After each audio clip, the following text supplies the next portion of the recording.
ಗೆಳೆಯರೇ ನಮಸ್ಕಾರ, ಹೇಗಿದ್ದೀರಿ ಎಲ್ಲರೂ? ನಾನು ಉದಯ್ ಕುಮಾರ್. ಗೆಳೆಯರೇ, ವರ್ಲ್ಡ್ ಕಪ್ ಏನೋ ಗೆದ್ದಾಯಿತು. ಭಾರತ ಕೊನೆಗೂ ವಿಶ್ವ ಚಾಂಪಿಯನರ್ ಆಗಿ ಬೀಗ್ತಾ ಇದ್ದರೆ ಒಂದೆಡೆ ಚಂಡಮಾರುತದಿಂದ ಇನ್ನೂ ಭಾರತ ತಂಡ ಭಾರತಕ್ಕೆ ಬರೋದಕ್ಕಾಗಿಲ್ಲ. ಇನ್ನೊಂದು 2-3 ದಿನದಲ್ಲಿ ಭಾರತಕ್ಕೆ ತಲುಪ್ತಾರೆ. ಹಾಗೆಯೇ ಅದರ ಜೊತೆಗೆ ನಾವು ಕೆಲವೊಂದು ವಿಷಯಗಳನ್ನ ಇಲ್ಲಿ ನೋಡಬೇಕಾಗತ್ತೆ. ಅದೇನೆಂದರೆ, ವರ್ಲ್ಡ್ ಕಪ್ಪನ್ನು ಗೆಲ್ಲೋದಕ್ಕೆ ಸೂರ್ಯಕುಮಾರ್ ಅವರ ಕೊನೆಯಲ್ಲಿ ಏನು ಈ ಡೇವಿಡ್ ಮಿಲ್ಲರ್ ಅವರ ಕ್ಯಾಚನ್ನು ಹಿಡಿತಾರೆ.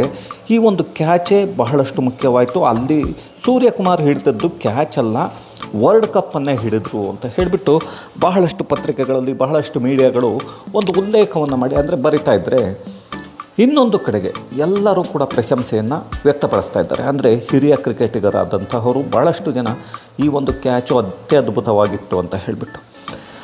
ಹಾಗೆ ಇದು ಏಕೆಂದರೆ ರಾಹುಲ್ ದ್ರಾವಿಡ್, ಹಾಗೆಯೇ ವಿರಾಟ್ ಕೊಹ್ಲಿ, ರೋಹಿತ್ ಶರ್ಮಾ, ಜಡೇಜಾ ಅವರು ಕೂಡ ಯಾರು ಅಂದ್ಕೊಂಡಿರಲಿಲ್ಲ ನಿವೃತ್ತಿಯನ್ನು ಕೂಡ ಏನು ಈ ಒಂದು ಅಂತಾರಾಷ್ಟ್ರೀಯ T20ಗೆ ನಿವೃತ್ತಿಯನ್ನು ಕೂಡ ಘೋಷಣೆಯನ್ನು ಮಾಡಿದ್ದಾರೆ.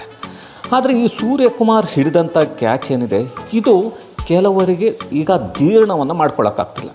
ಅದರಲ್ಲೂ ನಮ್ಮ ಪಕ್ಕದಲ್ಲೇ ಇದೆ ರೀ, ಅದೊಂದು ದೇಶ, ಒಂದು ಭಿಕ್ಷುಕ ದೇಶ ಇದೆ, ಅದೇ ಪಾಕಿಸ್ತಾನ.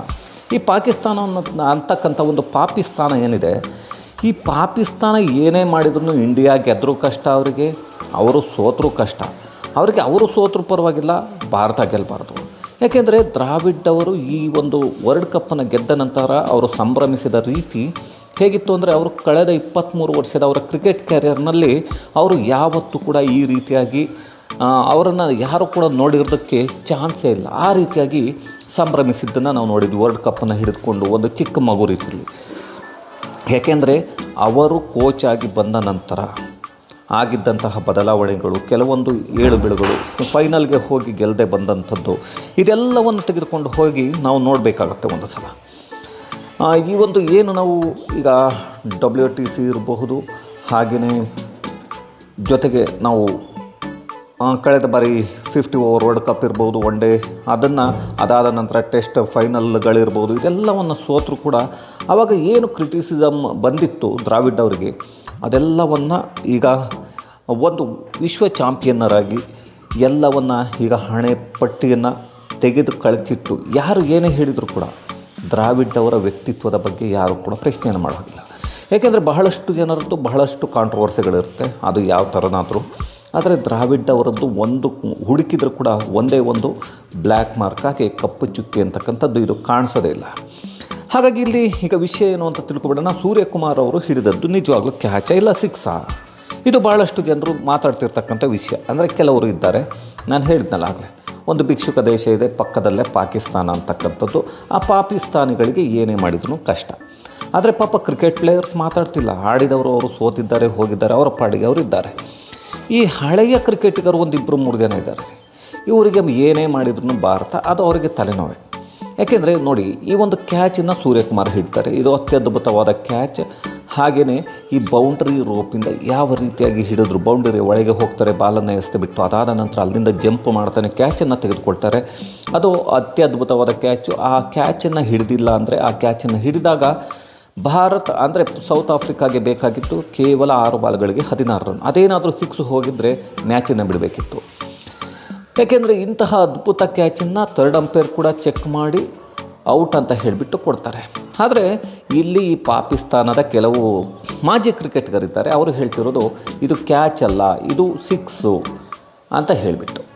ಯಾಕೆ ಇದು 6 ಅಂತ ಹೇಳಿ ನೋಡೋದಾದರೆ, ಒಂದು ಸಲ ಈ ಒಂದು ವಿಡಿಯೋವನ್ನು ನೋಡಿ. ಇಲ್ಲಿ ಏನಿದೆ, ಎಡಭಾಗದಲ್ಲಿ ಏನಿದೆ ಸೂರ್ಯಕುಮಾರ್ ಅವರು ಕಾಲಿಟ್ಟಿರ್ತಕ್ಕಂಥದ್ದು, ಅದರಲ್ಲಿ ಟಚ್ ಆದ ರೀತಿ ಕಾಣಿಸುತ್ತೆ. ಆದರೆ ಒಂದನ್ನು ತಿಳ್ಕೊಬೇಕು, ಸ್ಪೈಕ್ ಏನಿರುತ್ತೆ ಶೂನಲ್ಲಿ, ಆ ಸ್ಪೈಕ್ ನಾವು ಅಲ್ಲಿ ಏನು ಕಾಲನ್ನು ಇಡ್ತೀವಿ ಬೌಂಡ್ರಿ ಲೈನಲ್ಲಿ ಕಂಟ್ರೋಲ್ ಮಾಡೋದಕ್ಕೆ, ಆ ಟೈಮಲ್ಲಿ ಅಲ್ಲಿರ್ತಕ್ಕಂಥ ಗ್ರಾಸು ಹುಲ್ಲೇನಿದೆ ಮೇಲಕ್ಕೆ ಎದ್ದೇಳುತ್ತೆ. ಎಷ್ಟೋ ಸಲ ಮಣ್ಣು ಕೂಡ ಮೇಲೆ ಎದ್ದೇಳುತ್ತೆ. ಅದು ಮೇಲೆ ಎದ್ದರೆ ಅದನ್ನು 6 ಅಂತ ಕೊಡೋದಿಲ್ಲ. ಫಸ್ಟು ಈ ಹೇಳಿರ್ತಕ್ಕಂಥವ್ರು ಅದು ಗೊತ್ತಿದ್ರೆ ಬೆಟರು. ಏಕೆಂದರೆ ಅಲ್ಲಿ ಟಚ್ ಆದರೆ ಆ ಏನಿದೆ ಬೌಂಡ್ರಿ ರೋಪ್ ಏನಿರುತ್ತೆ, ರೋಪ್ ಆಗಿರ್ಬೋದು, ಈಗ ಏನು ಸ್ಪಾಂಜನ್ನು ಇಟ್ಟಿದ್ದಾರೆ, ಆ ಸ್ಪಾಂಜು ಸ್ವಲ್ಪ ಟಚ್ ಆದ್ರೂ ಆ ಕಡೆ ಈ ಕಡೆ ಎಲ್ಲವೂ ಅದು ಜರುಗುತ್ತೆ, ಅಂದರೆ ಮುಂದಕ್ಕೆ ಹೋಗುತ್ತೆ. ಇನ್ನೊಂದು ಕಡೆ ನಾವು ನೋಡಬಹುದು, ಆ ಸೂರ್ಯಕುಮಾರ್ ಯಾದವ್ ಅವರು ಕಾಲಿಟ್ಟಿರ್ತಕ್ಕಂಥ ಜಾಗದಲ್ಲಿ ಆ ಮೊದಲು ಸ್ಪಾಂಜ್ ಇಟ್ಟಿದ್ರು, ಅದು ಹಿಂದಕ್ಕೆಲ್ಲ ಹೋಗಿದೆ ಅನ್ನೋ ರೀತಿಯಲ್ಲಿ ಕಾಣಿಸ್ತಾ ಇದೆ. ಆದರೆ ಅದು ಹಿಂದಕ್ಕೆ ಹೋಗಿರುವುದು ಆ ಸಮಯದಲ್ಲಲ್ಲ. ಇದನ್ನು ಶಾನ್ ಪೊಲಾಕ್ ಅವರು ಕೂಡ ಹೇಳಿದ್ದಾರೆ. ಇದು ಮೊದಲೇ ಹೋಗಿದ್ದರೆ ಅದು ಅವರ ತಪ್ಪಲ್ಲ, ಇದು ಅತ್ಯದ್ಭುತವಾದ ಕ್ಯಾಚ್ ಅಂತ ಹೇಳಿಬಿಟ್ಟು ಶಾನ್ ಪೊಲಾಕ್ ಅವರು ಹೇಳಿದ್ದಾರೆ. ಈ ಕ್ಯಾಚೇ ಮ್ಯಾಚನ್ನು ಗೆಲ್ಲಿಸಿದ್ದು ಭಾರತಕ್ಕೆ ಅಂತ ಕೂಡ ಅವರು ಹೇಳಿದ್ದಾರೆ. ಈ ಕ್ಯಾಚನ್ನು ಜೀವನ ಪೂರ್ತಿ ನೆನೆಸ್ಕೋಬೇಕಾಗುತ್ತೆ ನಾವು ಸೌತ್ ಆಫ್ರಿಕನ್ನರು, ಯಾಕೆಂದರೆ ಗೆಲ್ಲುವಂತಹ ಮ್ಯಾಚು ನಮಗೆ ಈ ಕ್ಯಾಚಿಂದನೇ ಹೋಗಿದ್ದು. ಆದರೆ ಅತ್ಯದ್ಭುತವಾದ ಕ್ಯಾಚ್ ಅಂತ ಹೇಳಿಬಿಟ್ಟು ಶಾನ್ ಪೊಲಾಕ್ ಹಾಗೆಯೇ ಜಾಕ್ ಕಾಲಿಸ್ ಕೂಡ ಹೇಳಿದ್ದಾರೆ. ಆದರೆ ಪಾಕಿಸ್ತಾನಿಗಳಿಗೆ ಅದು ಏನೋ ಗೊತ್ತಿಲ್ಲ ರೀ, ಅವರಿಗೆ ಅದು ಯಾವಾಗ ಪಾಪ ಬರುತ್ತೋ ಕರ್ಮ ಗೊತ್ತಿಲ್ಲ. ಆದರೆ ಅವರು ಹೇಳೋದು ಇದು ಕ್ಯಾಚ್ ಅಲ್ಲ, ಆ ಬೌಂಡ್ರಿ ರೋಪ್ ನೋಡಿ ಅದು ಹಿಂದಕ್ಕೆ ಹೋಗಿಬಿಟ್ಟಿದೆ, ಸ್ಪಾಂಜು ಅದರ ಮೇಲೆ ಕಾಲಿಟ್ಟು ಹಿಡಿದಿದ್ದಾರೆ ಆದರೆ ಇಲ್ಲಿ ಕ್ರಿಕೆಟ್ನ ರೂಲ್ಸ್ ಆ್ಯಂಡ್ ರೆಗ್ಯುಲೇಷನ್ಸ್ನ ತಿಳ್ಕೊಬೇಕಾಗುತ್ತೆ. ಆ ರೂಲ್ ಬುಕ್ನ 19.3 ಏನಿದೆ ಅದು ಹೇಳುತ್ತೆ. ರೂಲ್ ಬುಕ್ನಲ್ಲಿ ಬೌಂಡರಿ ಏನಾದರೂ ಗಾಳಿಯಲ್ಲಿ ಆ ಬೌಂಡ್ರಿ ರೋಪ್ ಇರಬಹುದು, ಇಲ್ಲ ಅಂತಂದರೆ ಆ ಬೌಂಡ್ರಿಗೆ ಸ್ಪಾಂಜ್ ಇರ್ಬೋದು, ಅದು ಗಾಳಿಯಿಂದನೋ ಇಲ್ಲ ಯಾವುದೋ ಒಂದು ಸಂದರ್ಭದಲ್ಲಿ ಫೀಲ್ಡಿಂಗ್ ಮಾಡುವಾಗ ಅದು ಹಿಂದೆ ಹೋಗಿದ್ದರೆ ಅದನ್ನು ಸರಿ ಮಾಡಿರಬೇಕು. ಅಂಪೈರ್ಗೆ ಗೊತ್ತಿದ್ದರೆ ನೋಡಿದರೆ ಅಂಪೈರ್ ಅದನ್ನು ಸರಿ ಮಾಡಿಸ್ಬೇಕು. ಅಕಸ್ಮಾತ್ ಏನಾದರೂ ಕೆಲವೊಮ್ಮೆ ಗಾಳಿಗೆ ಹಿಂದಕ್ಕೆ ಹೋಗುತ್ತೆ, ಕೆಲವೊಮ್ಮೆ ಅದಕ್ಕೆ ಮೊದಲು ಫೀಲ್ಡಿಂಗ್ ಮಾಡುವಾಗ ಹಿಂದಕ್ಕೆ ಹೋಗಿರುತ್ತೆ, ಅದನ್ನು ಸರಿ ಮಾಡಿದ್ರು ಕೂಡ ಗಾಳಿ, ಯಾಕೆಂದರೆ ಎಲ್ರಿಗೂ ಗೊತ್ತಿದೆ ವೆಸ್ಟ್ ಇಂಡೀಸ್ನಲ್ಲಿ 20-30 ಕಿಲೋಮೀಟರ್ ಸ್ಪೀಡಲ್ಲಿ ಗಾಳಿ ಇತ್ತು, ಸ್ಪಾಂಜ್ ಅದು ಅದರಿಂದನೂ ಹೋಗಿರಬಹುದು.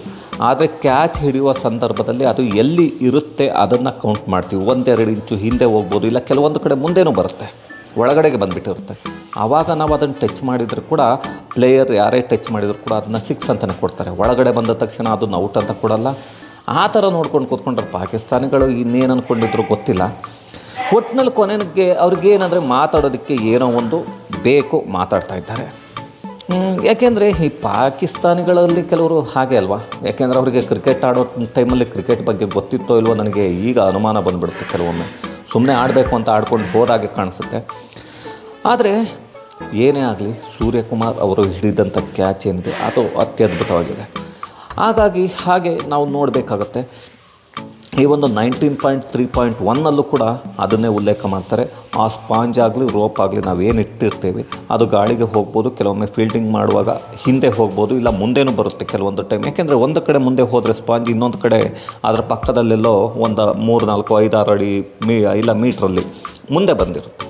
ಆವಾಗ ಅದು ಅಲ್ಲಿ ಹೋಗಿ ಟಚ್ ಆದಾಗ ಬೌಂಡರಿ ಅಥವಾ 6 ಕೊಟ್ಟೇ ಕೊಡ್ತಾರೆ. ಹಾಗಾಗಿ ಇದನ್ನು ಬೇಕಂತಲೇ ಕೆದಕುವ ರೀತಿ, ಬೇಕಂತಲೇ ಮಾತನಾಡುವ ರೀತಿ ಇದೆ. ಯಾಕೆಂದರೆ ಸರಿಸುಮಾರು 13 ವರ್ಷಗಳ ನಂತರ ಭಾರತ ವಿಶ್ವಕಪ್ಪನ್ನು ಗೆದ್ದರೂ ಕೂಡ ಇದನ್ನು ನೋಡೋದಕ್ಕೆ ಟಚ್ ಆಗಿದ್ದ ರೀತಿ ಕಾಣಿಸಲ್ಲ. ಯಾಕೆಂದರೆ ಝೂಮ್ ಮಾಡಿ ನಾವು ನೋಡಿದಾಗ ಬಹಳಷ್ಟು ಸಲ ಅದು ನಮಗೆ ಆ ಥರ ಕಾಣಿಸುತ್ತೇವೆ. ಅತಿಯಾದ ಝೂಮ್ ಮಾಡಿದಾಗ ನಮಗೆ ಕ್ಲಾರಿಟಿ ಇರಲ್ಲ, ಅಲ್ಲಿ ಕ್ಲಿಯರಾಗಿ ಕಾಣಿಸಲ್ಲ. ಕ್ಲಿಯರಾಗಿ ಕಾಣಿಸೋದು ಸ್ವಲ್ಪ ದೂರದಿಂದ, ಅಂದರೆ ಅದು ಎಷ್ಟು ಬೇಕು ಅಷ್ಟನ್ನು ಝೂಮ್ ಮಾಡಿದಾಗ ಮಾತ್ರ. ಅತಿಯಾಗಿ ಝೂಮ್ ಮಾಡಿ ನೋಡಿ ಟಚ್ ಆಗಿದೆ ಅಂದರೆ ಅದು 2 ಇಂಚ್ ಇದ್ದರೂ ಕೂಡ ಟಚ್ ಆಗುತ್ತೆ.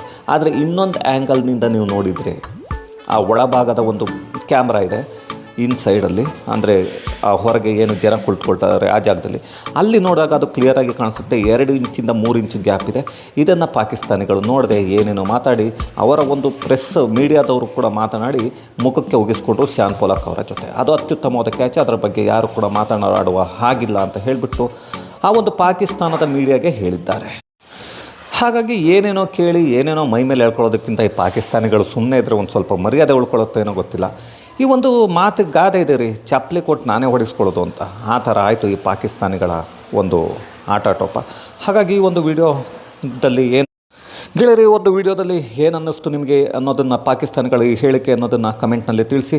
ಹಾಗೆ ಮತ್ತೆ ಸಿಗ್ತಾ ಇರೋಣ ಮುಂದಿನ ಒಂದು ವಿಡಿಯೋದಲ್ಲಿ. Thank you very much.